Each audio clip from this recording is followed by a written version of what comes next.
Բարի երեկո եւ բարի գալուստ հայկական ժամանակ տաղավարում զրուցելու եմ ազգային ժողովի падգամավոր Գեգամ Նազարյանի հետ։ Բարև ձեզ, պարոն Նազարյան։ Բարև ձեզ։ Պարոն Նազարյան, նախ ընդհանուր առմամբ վերջին շրջանում, նախընտրական շրջանում, հետո արդեն հետընտրական շրջանում,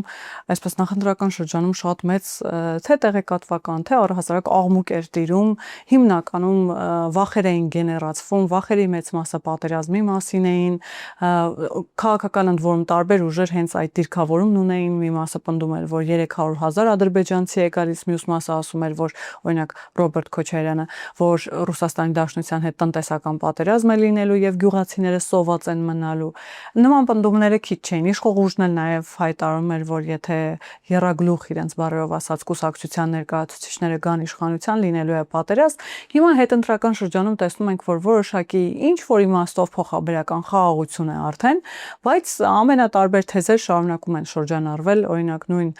Գոհար Մելոյանը օրերս պնդում արեց, որ այո 300,000 ադրբեջանցիների վերադարձի թեման հիմա էլ Դեմոկլյան սրի նման իր բառերով ասած կախված է Հայաստանի վրա եւ նաեւ ասաց, որ այնինչի մասին զգուշացնում էին 21 թվականին ըստ էության իրականություն է դարձել, օրինակ անկլավ Կիրանցը հանձնվել է Ադրբեջանին։ Հատկապես Կիրանցից սկսենք եւ նաեւ տեղեկատվական աղմուկից ինչ կատարվեց եւ ինչ է կատարվում հիմա։ Ոչինչ չկատարվեց, ոչինչ իրականում, ուղղակի աղմուկ էր, չհիշվող աղմուկ։ Մնալու է միայն այդ աղմուկ առաջացնողների ամոթը, այսինքն ես իրենց փոխարեն ասում են իսպանական ամոթ է, ես իրենց փոխարեն ամաչում եի, որովհետև գիտեք, իրենք գիտեին, որ իրենք սուտ են խոսում, բայց խոսում էին, այդ ամենավատն է, գիտեք, երբ որ մարդը մտածում է ինքը ճիշտն է ասում, հիմա կարող է այդպես է համոզված, հելի կարող ես հասկանալ, բայց երբ որ դու գիտես, որ ինքը գիտի, որ ինքը սուտ է ասում, բայց ասում է հանուն նրա, որ ժողովրդին հոգեկան խանգարման հասցնի, ինչ իրենց կօգնի լրացուցիչ ձայներ ստանալ, բացի փողաբաժանությունից ստացած ձայներից, դա վատ բան է, բայց դա անցնում գնում է, մնում է իրավապահների չարչարանքը, որոնք ընկած, ասենք, փոխանակ են գողմող բռնեն, հանցագործ բռնեն, ընկած ամբողջ ռեսուրսով, բայց իհարկե ստիպված պետք է բռնել, բայց ճիշտը ոչ թե միայն այդ փող տվողներին, այլ այդ հանձնարարականները տվողներին եւ ամփոփելով ասեմ, որ ես էլի պնդում եմ իմ առաջարկը, որ այն քաղաքական ուժը, որը զբաղվել է ընտրակաշառք բաժանելով, պետք է զրկվի քաղաքական գործունեությամբ զբաղվելով եւ այդ թվում նաեւ այդ քաղաքական ուժի համամասնական ցուցակի առաջին 50 համարների 30 տարով պետք է զրկվեն քաղաքական գործունեությամբ զբաղվելու։ Ես այս առաջարկը պնդում եմ, միայն խնդրում եմ թող չասեն, որ օրենքը չի կարող ունենալ ազդեցություն անցյալում տեղի ունեցած իրադարձությունների վրա։ Մենք եթե այս ամեն ինչի վրա աչք փակենք, հաջորդ հարձակմանը մենք չենք դիմանա։ Հայաստան պետությունը չի դիմանա։ Այսինքն սա հարձակում էր ըստ Հայաստան պետության վրա։ Այո, Հայաստան պետության վրա էր հարձակում, ոչ թե Նիկոլ Փաշինյանի ԿՊ-ի, սա Հայաստան պետության դեմ հարձակում էր։ Նպատակը ո՞րն էր, պարոն Նազարյան։ Ոչնչացնել ինքնուրույն որոշումներ կայացնելու ինստիտուտը։ Այս ամենակարևորը։ Իսկ իրանցը որևէ կերպ տեղավորվում է անկլավ եզրույթի մեջ կամ երբ։ Ոչ, չտեղավորվում, ես այդ մասին անդրադարձել եմ, ես Գոհար Մելոյանին հրավիրել եմ Կիրանց, վաղը կգա, Կիրակի օրը կգա, նույնիսկ երկուշաբթի առավոտը կսպասեմ, ես Կիրանցում էքսկուրսիա կանեմ, կպատմեմ Կիրանցի պատմությունը, սահմանազատման պատմությունը եւ նաեւ կբացատրեմ ինչ է անկլավը եւ գուցե ինքը հասկանա։ Պարոն Նազարյան, գումարը, հակակոռուպցիոնի բացահայտումները հատկապես հաշվի առնելով, գումարը, ընտրակաշառքը եւ նաեւ դրսից եկած այն մեր հայրենակիցների մեծ զանգվածը, հոտ զանգվածը, որ գալիս էին անընդհատ ընտրություններից առաջ, շատ մեծ ազդեցություն է ունեցել այն պատկերի վրա, ինչ հիմա մենք ունենք։ Այո, ունեցել է շատ մեծ ազդեցություն, ավելին, քան մենք սպասում էինք։ Հիմնականում մեծ ազդեցություն է ունեցել ընտրակաշառքը, որը հասել է ռեկորդային մասշտաբների, այն բացահայտումները, որ կան, դա իրականության մի տոկոսն է միայն։ Այսինքն միջադեպը չկրկնվող, նախադեպը չունեցող բան։ Չէ, նույնիսկ Սերժ Սարգսյանի բարի ժամանակներում այս աստիճանի ընտրակաշարք չի բաժանվել։ Եվ դրանով է պայմանավորված նաև ինչ որ իմաստով շոկը, պարոն Նազարյան, որ այդ ուժերը դեռևս լուռ են, ասում են։ Ոչ։ Պատճառը այն է, որ նրանք էմոցիա չունեն, նրանք գործ են անում։ Իրենք արեցին իրենց գործը, այդ թռչնակները ստացան, հիմա իրանց պետքա մեկը մեկին հաշվետվություն տա, այդ ներքին իրենց բառերով ասած ռազմորկանների մեջ են։ Ուղղակի գործիք են, եթե ասում եք գործ են անում։ Իհարկե իրանք փող կպցնող տղերք են, սկսած ամենավերևից, որը այս process-ը ընկալեց որպես փող աշխատելու լավ ձև։ Ինքը փող աշխատեց, հիմա պետքա դա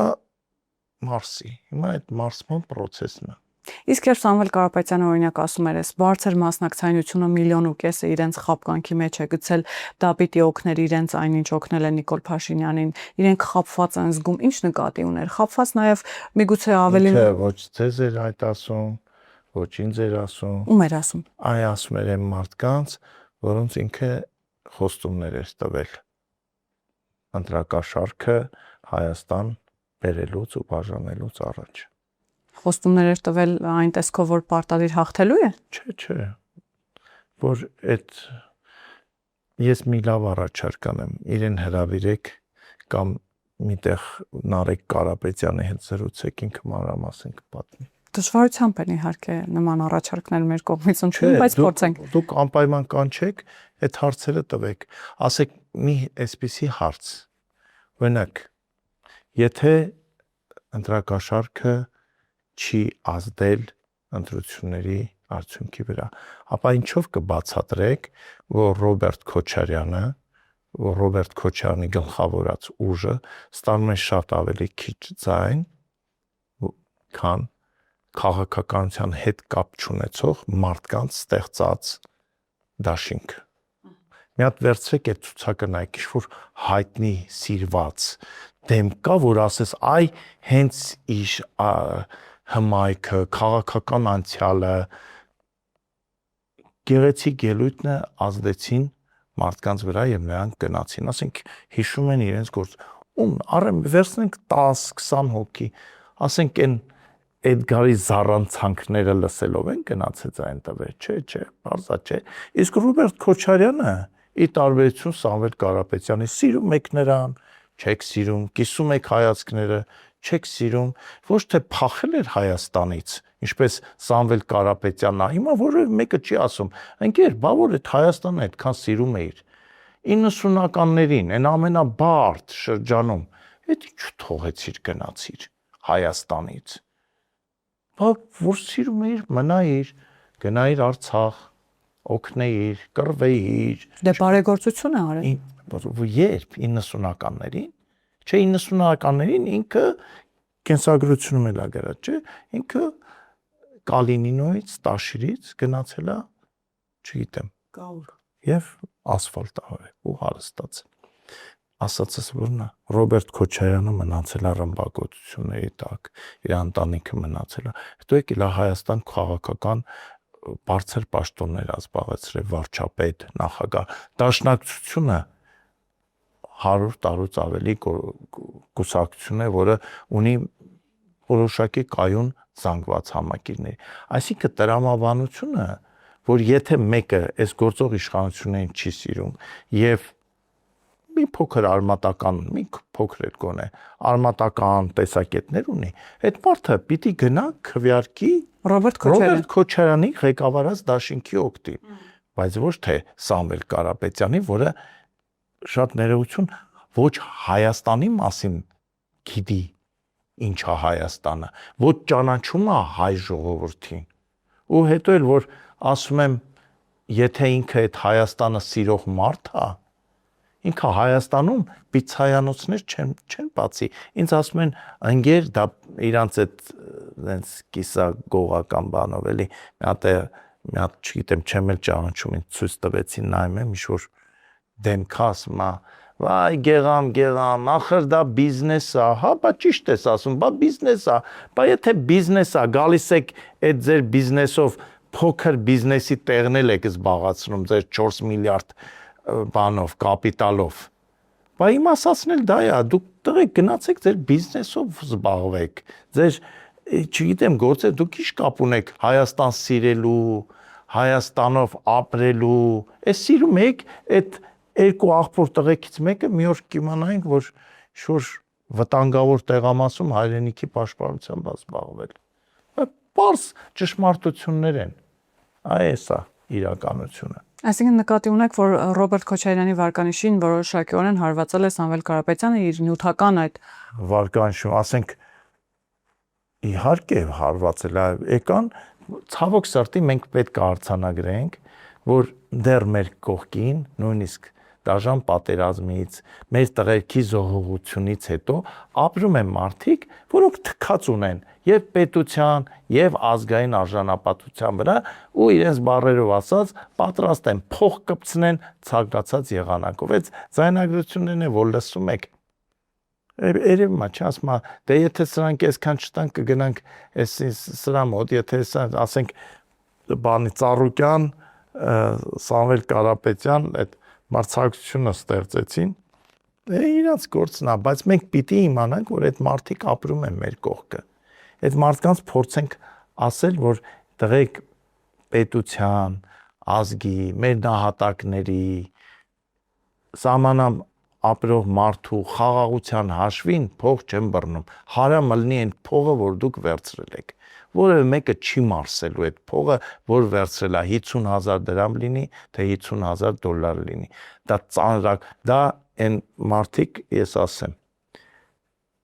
որ մորը հայոյում են, նեղվում են, կռիվ են սարքում, պատասխան, դա մոր հայոյանքից ավելի վեր բան է։ Եթե մարդը ընտրակաշառք է վերցնում, դա կուլատալի ամենածանր հայոյանքը։ Նա ամենածանր մեղքերից մեկն է գործում։ Ինչպես դա հասցնել մարդկանց գիտակցությանը։ Ձև այդ մարդկանց պետքա պատժել, այդ մարդկանց խիստ է պետք պատժել։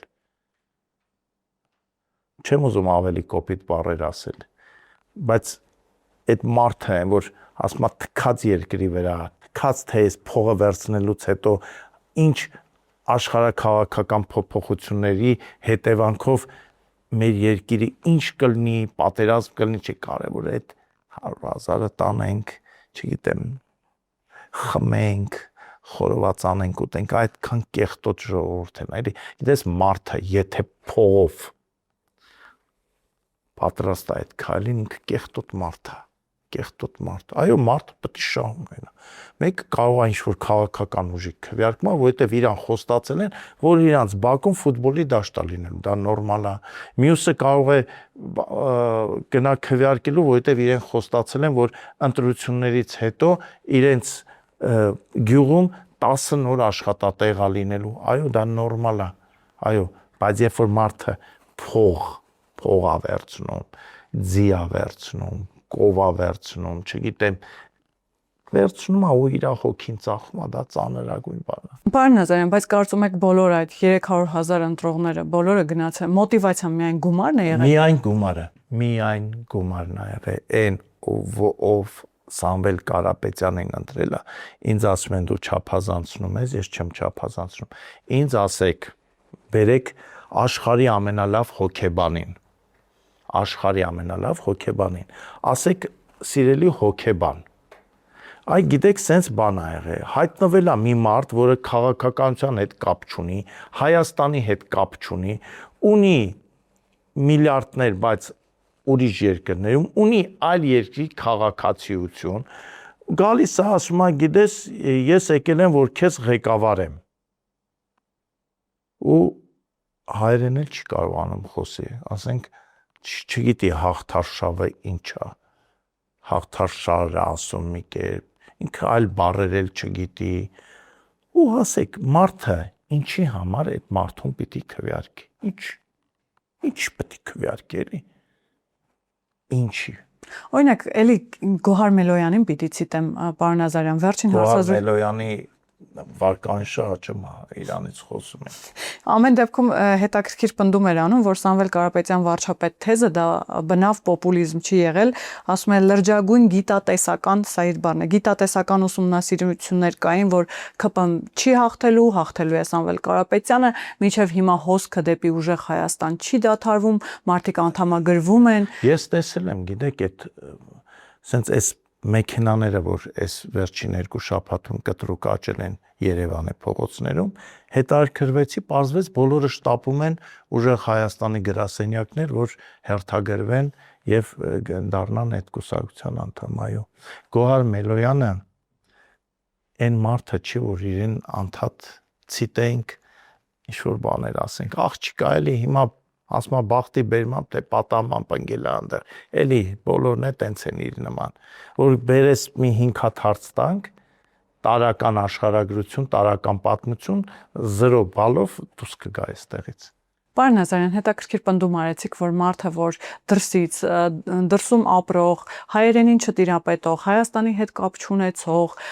իր կապիտալը դրսում հիմնականում գալիս է Հայաստան, նաև պնդում արեցիք, որ հնարավոր է նաև ոչ իր ցանկությամբ։ Հիմա այն մարդիկ, ովքեր ուղղորդել են Սամվել Կարապետյանին դեպի քաղաքականություն, ինչու են հենց Սամվել Կարապետյանին ուղղորդել, այսինքն ինչու են մտածել, որ եթե միլիոնատեր ինչ-որ մեկը գա, այո, հայ հասարակությունը գնալու է եւ ընտրելու է Սամվել Կարապետյանին։ Այսինքն սա նաև վերաբերմունք է մեր ազգին, սա նաև մեր ազգի մասին նման պատկերացում է։ Լավ, ես այդ բան չանեմ, 2 բան եմ ասում։ 2 օրինակ։ Ուրիշ ձև եմ պատասխանում, ուղիղ չեմ պատասխանում։ Այս ասում եմ, որ մենք մտածենք յուրաքանչյուրս մեր տանը նստած։ Ուրեմն իմ կուրսընկերոջը Ավիկին եւ եղբորս տողն Անդրանիկին։ Մեկին Լեհաստանում, մյուսին Բուլղարիայում։ Ասել են նույն բանը։ Լեհերը եւ բուլղարները։ Ասել են դուք չեք աշխատում։ Ձեր ազգի աշխատելու իմաստը որն է, եթե դուք նույնիսկ զատիկին եք գալի առևտուր անելու, այսինքն ինչ-որ բան վաճառելու եւ շաբաթ կիրակել չունեք։ Մեր ազգի մոտ խնդիր կա։ Այս խնդիրը իմացել են շատ վաղուց։ Իմացել են նաեւ իմաստունները, որոնք այդ մասին գրել են մեր էպոսում։ Դրել են այդ, որ մենք իմանանք, որ մեր մոտ խնդիրը փողն է, նյութն է։ Մենք ծանր հիվանդ ենք այդ փողով ու նյութով։ Եթե բոլոր ազգերը փող ձգտում են ունենալ ինչ-որ բան անելու համար, հայերը ամեն ինչի պատրաստ են, որ փող ունենան։ Դրանից է կործանումն է, դրանից է մեր դժբախտություններն է։ Դե հիմա ինչու են Սամվել Կարապետյանին ուղարկել, որովհետև մեր ազգի հակառակորդները շատ լավ գիտեն մեր ազգի թուլությունը եւ հոգեբանություն, այո, մեզանից լավ գիտե մեր ուժեղ կողմերը եւ մեր թույլ կողմերը։ Լավ, պարոն Նազարյան, սահմանադրական դատարանը Տխրեցիք ոնց որ։ Դե իրականությունը արձանագրեցիք, ուղղակի իմ մեջ ես էլ արձանագրեցի անցա առաջ, դե տխուր է, իսկապես տխուր է։ Ուժերի մեծ մասը դիմել են սահմանադրական դատարան, պարոն Նազարյան, ինչ եք կարծում, դա որևէ բան կփոխի։ Ինչ պիտի փոխի, ասենք դիմել են սահման, հիմա եթե ես գնամ կենտրոնական բանկ, դիմում գրեմ, որ ինձանից 5 միլիարդ դրամ են գողացել, խնդրում եմ վերականգնեք, ինչ որ բան կփոխվի։ Ասեք լուրջ էլ դրեմ մեկնաբանում եք, ինչ որ ժամանակ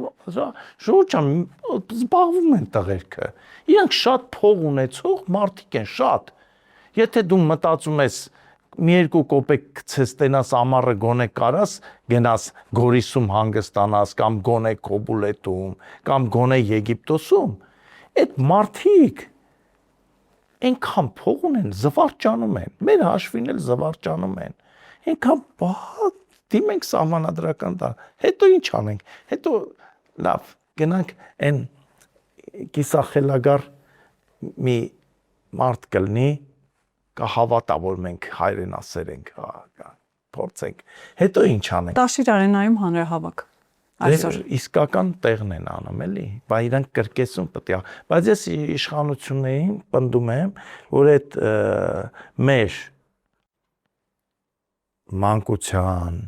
մեր ծնողների մանկության այդ շենքին վերադարձնեն դա կրկես պետքա գրվի Երևանի կրկես ոչ թե տաշիր այդ անունը այդտեղից պետքա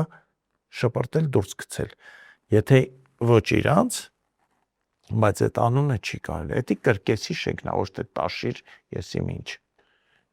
ինչ-որ այդ էլ հիշեցի ասեմ էլի Դա հանրահավաք են անում, ասում են մենք ինչ հանրահավաք հանրահավաք անում են դուրսը հանրահավաք անում են ինքնաբուխ հանրահավաք եկողը պետք է էմոցիաներով լեցուն գա ինչ-որ բան փոխելու եւ ոչ թե էլին դավայ եկեք քանի տեղ ունի այդ դալիճը 2500 եթե չեմ սխալվում 2500 հոգի բերել է իրանց համար այնքան գյուղերում մարդիկ կա ցավոք սրտի էս է մեր կառավարության խնդիրն է որ Երևան գալու համար էլ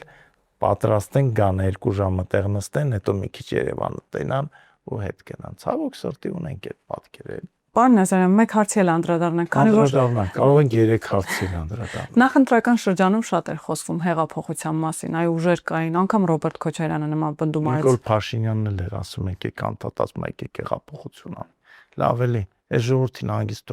թողեք հանգիստ ապրի, որը մեկը հեղափոխություն անելու ոչ հավես ունի, ոչ ցանկություն ունի։ Ասում են թողեք մենք մեր գործերով զբաղվենք։ Կառավարություն դու ապրես ապահովել ես մեր խաղաղությունը, ապահովի նաև արժանապատիվ կյանքը։ Անդիմություն, եղեք իրական անդիմություն եւ ոչ թե անդադար մեզ վախեցրեք, վայ էս ալնելու, վայ այն ալնելու։ Ես ընդհանրապես խիստ մարդ եմ, ես օրինակ այն մարդը, որը խափում է մարդուն, քաղաքական ուժը, իրենց շատ խիստ պատիժ կսահմանեմ։ Իրենք գիտեն, չէ՞, նայեք, տեսեք, հիմա ամառային սեզոնն է։ Իրանք վախացնում են ժողովրդին, բան 300,000 ու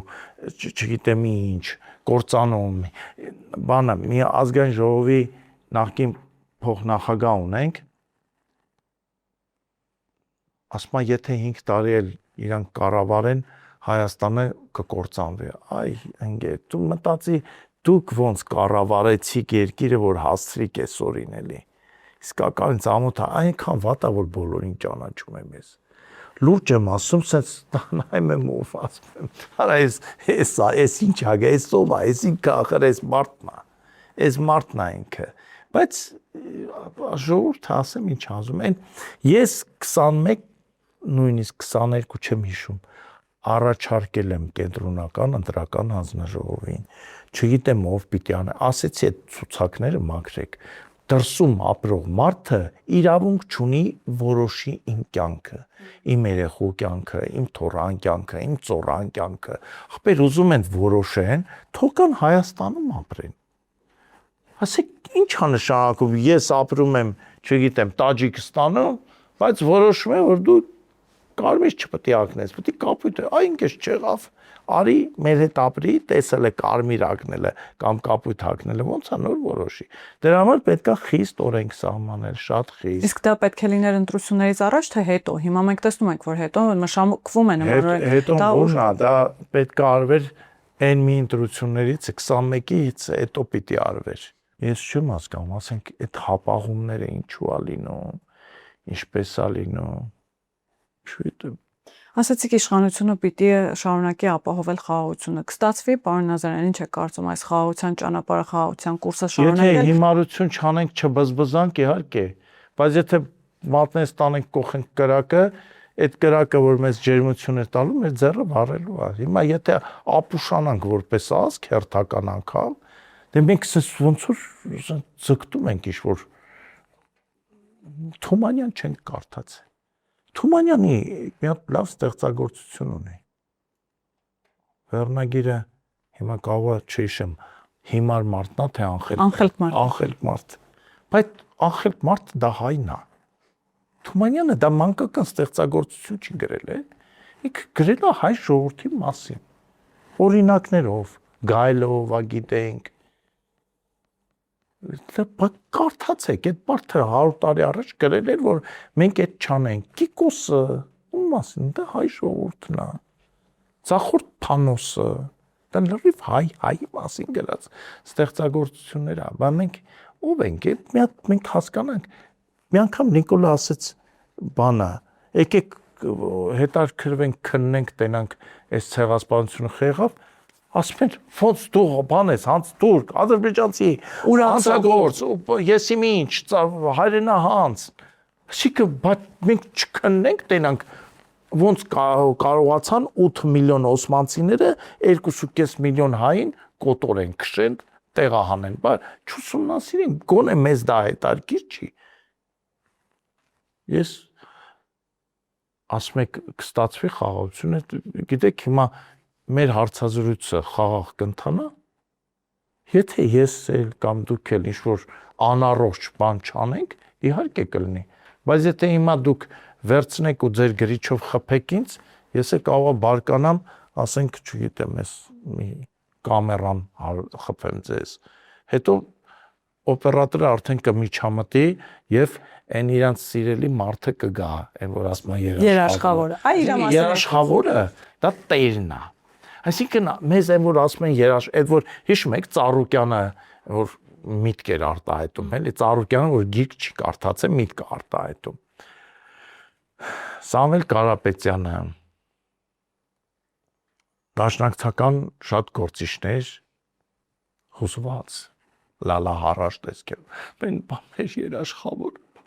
Նույն տեքստը տարբեր ձևերով են ասում։ Երաշխավորը դա հետևյալ, դա տերն է։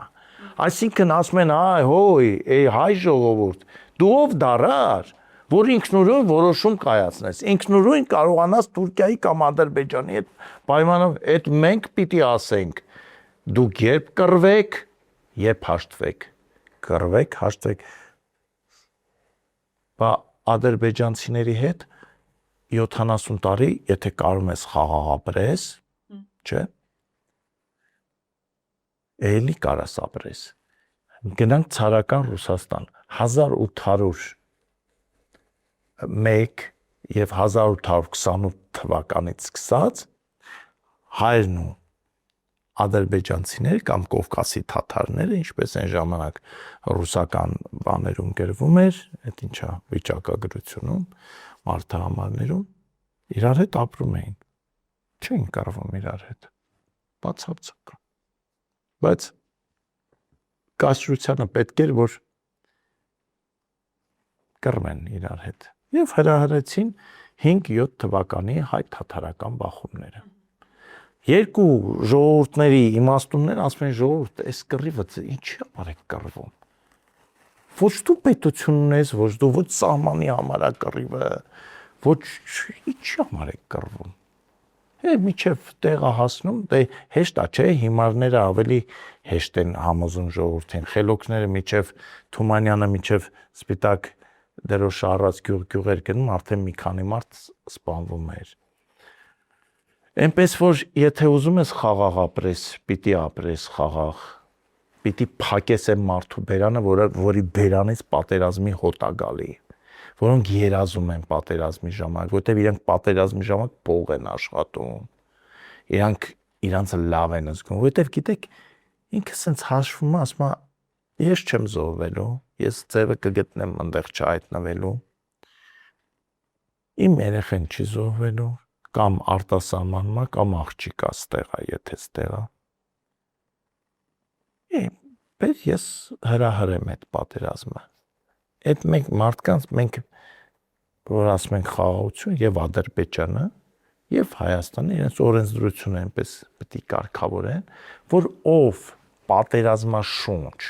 պատերազմի թեկուզ մեկ ակնարկանող հայտարարություն անի, գնա բանտում փթի։ Հասկանաս, որովհետեւ եթե լեհն ու գերմանացին գտան իրար հետ խաղաղ ապրելու բանաձևը, ֆրանսիացին ու գերմանացին գտան, մենք ինչի պետք է չգտնենք։ Ինչի։ Եթե հասուն լինենք, ես եւ հայերի մասին եմ ասում, եւ ադրբեջանցին, եւ խաղաղ կապրենք եւ կզարգանանք, եւ շատ կզարգանանք։ Պարոն Նազարյան, բայց մենք հակառակ տեսակետին էլ ենք հանդիպում, նույն ԿՊ-ն հիմա սահմանադրական մեծամասնություն չունի, այդ իմաստով ընդդիմությունը նշում է, ասում է, որ մենք ամեն կերպ թույլ չենք տալու, որ սահմանադրական հանրաքվե իրականացվի, դա Ադրբեջանի պահանջ է։ Մարդիկ կան հիմա մեծ հայքի մի բան ասեմ էլի, ուրեմն եթե եթե նույնիսկ Ադրբեջանից որևէ պաշտոնյա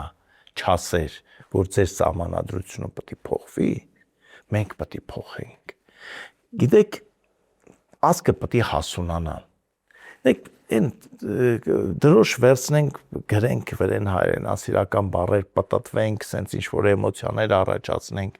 բա ինչի, երբ որ մենք որոշում ենք կայացնում մեր տան եւ ընտանիքի մասին, այդ էմոցիաները չկան։ Հիմնականում սառը որոշումներ են եւ հարևանների հետ հարաբերվելու, մեր բոլոր հարևանները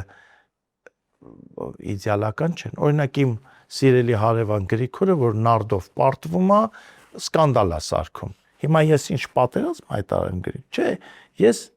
իրեն շարունակում եմ սիրել հարգել, հաշվի առնելով, որ ինքը այ որ նարդի է խաղում, ասենք նարդին կամ զառերը կարավ 6-րդ հարգից շպրտի դուրս։ Ես դա հաշվի եմ առնում։ Ես հաշվի եմ առնում, որ մեր արևան Անժելան վերելակից չի օգտվում, այլ ոտքով է իջնում բարձանում, ես դա էլ պետք է հաշվում։ Լրիվ հաշվում ես։ Ամեն ինչ չար հարևանա, բարի հարևան, դու չես գնում չար հարևանի հետ անդադ կռիվ սարքում կամ հարբած հարևանի հետ կռիվ սարքում, բայց հենց հասնում է Հայաստանին, ասում են, չէ, բա մենք չպետք է հաշտվենք 29800 քառակուսի մետրի հետ, ամոթ է։ Հա, ինչ Ադրբեջանն է կարող ասի, մենք 86-6-ի հետ չենք հաշտվում։ Հետո բա որ Թուրքիան էլ ասեց։ Բա որ հետ Թուրքիայից հետո Սաուդյան Արաբիան ասի, Իրաքը ասի։ Լավ գրել են, նայեք, տեսեք մարդկանց ոնց են խաբում, չէ։ Ասում են հիմնական բանը է դա։ Ասում են սրանց ինչ հասում են, իբր Բաքվից սրանց ինչ հաս, սրանք տալիս են։ Այսինքն վերադառնանք Տավուշին եւ Սահմանազատմանը։ Միանգամից թեզեր գրեցին, Տավուշում 4 գյուղ հանձնվում է։ Դրա տակ մնաց նաեւ ձեր սիրելի Գոհար Մելոյանը։ Հուսով եմ ինքը ոչ թե խափում է, այդպես էլ գիտի, որ Տավուշից 4 գյուղ հանձնել են։ Այս սկզբից էլ ասում են ժողովուրդ, ես ինչ եք խոսում։ Դուք գիտեք, չէ՞ որ Տավուշի 4 գյուղ չի հանձնվելու։ Տավուշում 4 գյուղ չկա, որ հանձնենք Ադրբեջանին։ Է չէ, ասում այս լավ թեմա է։ Պես ժողովրդին տրամադրենք այս իշխանությունը։ Տվեցի։ Դե ասում ես արի մի հատ գնանք այդ 4 գյուղերը ցույց տուր։ Հիմա դուք էլ այսօր նույն սխալը արել եք։ Մարդ եք գտել, բերել եք, ասում եք մի հատ հլը, ասեք քանի անկլավ կա, չի կարելի այդ մասին խոսալ։ Մի թեմա, եթե միջպետական քննարկման առարկա է, դու պետքա թույլ ոչ մի ձևով ցույց չտաս։ Դու դրանին ոնց ես վերաբերում։ Դա պետքա, եթե առաջարկ ունես, կառավարություն հասցնել այդ առաջարկի ձևը կա եւ գնալ դուրը թակել եւ նամակով ասես ես կարծում եմ որ այսպես պետքա բայց ոչ եթերով դուք տեսած կաք Ադրբեջանում բաց է թեմաները քննարկվում ոչ բայց մենք ինչ էինք արել չգիտես ինչի մեր սիրելի իշխանությունները թույլ էին տվել որ մի մարդ մի չգիտեմ կին վերցնի կամերա տեսախցիկ հայտարարի որ ինքը լրագրող է գա սահմանազատման այն ամենա թունդ պահին ուղիղ եթերով ցույց տա թե իրանցում ինչա կա Բաքվում են նստած ասում են հա ուրեմն այս պահին իրանք ստեղից թույլ են ստեղից վախում են ստեղ էմոցիա կա այսինքն ուղիղ եթերում լավ սա ինչ է շիքը ոնց սահմանազատման այդ process-ին դու թույլ տաս ուղիղ եթեր ինչ որ հեռարձակումներ անեն այդ վայրից մենք պետքա մի քիչ լրջանանք, չէ, ժողովրդավարություն, բայց ժողովրդավարությունը ամենաթողություն չի, չէ։ Ասենք լրագրողը, որ իրան ասում է ես լրագրող, մտնի դպրոց, ասի ելը մի հատ դուս եկեք, դուք պետք է դասադուլ անեք, ես էլ ձեզ պետք է նկարեմ։ Բա պետությանը ոնց հարգես։ Դրա համար էլ այդտեղ արդեն ինչ որ մեկը տեսնում է, ասում եմ, դե եթե լրագրողը եկավ, սենց իրան բան ասող չկա, բեր ես էլ այդ լրագրողին ասեմ, ես այս պատի տակ Նիկոլին ես իմ ինչ եմ անելու, չի կարելի, վերջ է, երկիր է, արդեն լուրջ երկիր է, զարգանում ենք, բայց եկեք այդ բաները մենք հաշվի առնենք։ Այդ պետք է հաշվի առնենք ամեն ինչ։ Հիմա վերադառնալով մեր գլխավոր խնդրին, մեր գլխավոր խնդիրը ընդդիմության բացակայությունն է։ Որտեւ այն ինչ որ այսօր մենք ունենք ու նրանք ովքեր գալու են խորհրդան, դա ընդդիմություն չի։ Դա այլ ինչ որ օտար երկրյա ծագում ունեցող ինչ որ կլանների, ասեմ, չգիտեմ ինչի ներկայացուցիչն են Հայաստանում։ Ասենք չեն էլ ամաչում, ասեն տեսակ ինչ եղավ, որ բանը Ռուսաստանը փակեց գյուղատնտեսություն, դե հələ դե պատասխան տվեք։ Այնպես ու չեն հասկանում, այնքան դատարկեն, որ ախպեր, էթո մեր կառավարությունը չփակեց այդ ճանապարհը։ Այդ ուրիշ երկիր է փակեց ճանապարհը, դուք ես կառավարությանը ինչ եք ուզում։ Այսինքն Գևորգի, Արայիկի, Գեղամի, չգիտեմ, մյուս հերոսների ծնողները, ասես նայելու են տենան էս ոնց են ասում, որ ելակը ավելի կարևոր է, քան պետությունը։ Իմ երեխեն զոհվել է մեր համար, այս պետության համար, որ հետո չգաք ասեք, մեր ելակն ու ծաղիկի պատճառով, ասեք, ինչ են ուզում արեք, որ մենք 2 կոպեկ ավել, չէ, ընկեր, դու պետք է չաշխատես, եթե հանուն հայրենիքի, հանուն պետության է, այդ փողը դու մի աշխատի։ Այսինքն, տես որտեղ է դրած, միտե նահատակությունը, միտե ասում անգեր դու իմ ջեբին խես կպնում։ Չէ, ընկեր, պետք է կպնեմ էլ։ Եթե հանուն պետության է, պիտի կպնես էլ, դու էլ պետք է ասես։ Ու մեր շատ գործարարներ, ֆերմերներ, գյուղացիներ իրենց շատ արժանապատիվ պահեցին։ Պետությունը ինչքան կարողանում է օգնում է։ Հետո էլ հարցում են անում, ասում են, մի հատ ասեք Եվրամիություն քանի կիլո ծիրան է։ Ժողովուրդ ոչ մի կիլո սուտ են ասում, ոչ մի ախպեր սուտ է, ճիշտ է, գեր դա քո ինչ գործն է։ Ինչ ես ուզում դրանով ասես, ասենք թե սուտ է, օրինակ, ասենք թե ծիրան չի արտահանվել, նախնական պայմանավորվածություն, ասենք թե թուզը դեռ չի արտահանվել։ Ինչ դու ում ես տեղեկացնում։ Ինչ ես անում։ Այ մենք ունենք անձնական արժանապատվություն, բայց ազգային արժանապատվություն ոչ բոլորը ունեն։ Եթե մենք ունենայինք ազգային արժանապատվություն բոլորի մոտ, այս բաները չէր լինի։ Այս խայտառակությունը չէր լինի։ Բայց քանի 100,000 մարդ գնացին, քվեարկեցին ոչ թե հանուն Նիկոլ Փաշինյանի, այլ հանուն անկախ Հայաստանի։ Էսա մեր իրականությունը։ Պարոն Նազարյան, վերջում շատ կարճ կուզենամ անդրադառնանք նաև Ռուսաստանի հայտարարություններին, վերաբերմունքին, պրոպագանդիստների այն հայտարարություններին, որ շուտով արդեն ճիպոտը կգա, դուք կիմանաք ձեր տեղը, եւ նաև պաշտոնական մակարդակում մենք տեսնում ենք այս լռությունը եւ սպառնալիքները, որ կողմնորոշվեք, հապկում եք թե չէ, ՀԱՏՄ-ում եք թե չէ, ինչ է այս ամենը նշանակում, եթե փորձենք շատ կարճ հասկանալ։ Ոչ բանը չի նշանակում։ Ուղղակի այդ պետք է դու անես այն ինչ որ անում ես, որ չասմա բանը շունը հաչում է, քարավանը գնում է։ Ես մտածեցի վերջին հարցը կտակ ֆուտբոլի աշխարհի առաջնության մասին, բայց ինչ որ Ռուսաստանի ճկարքի ինչ որ մարդկանց հայտարարությունների մասին եք ասում։ Ռուսաստանը թող այսօր մտածի ոնց անի շուտ խաղաղություն հաստատի Ուկրաինայի հետ։ Խեր ժողովուրդը տանջվում է, տառապում է, մեր բարեկամ ժողովուրդն է, ես շատ մտահոգ եմ եւ ուկրաինացիների եւ ռուսների համար։ Իրենք մեր նկատմամբ այդքան մտահոգ չէին, մեղմ ասած 20 թվականին, ես բայց իրենց համար մտահոգ եմ։ Այսինքն անհանգստանալու բան ըստ չկա։ Կա անհանգստանալու բան շատ կա։ Օրինակ ես անհանգստանում եմ այս ամառ 40-ը կանցնի ջերմաստիճանը թե չէ։ Շնորհակալ եմ, պարոն Նազարյան։ Շնորհակալ։ Հիշեցնեմ, որ զրուցակիցս ազգային ժողովի պատգամավոր Գեղամ Նազարյանն էր, կհանդիպենք։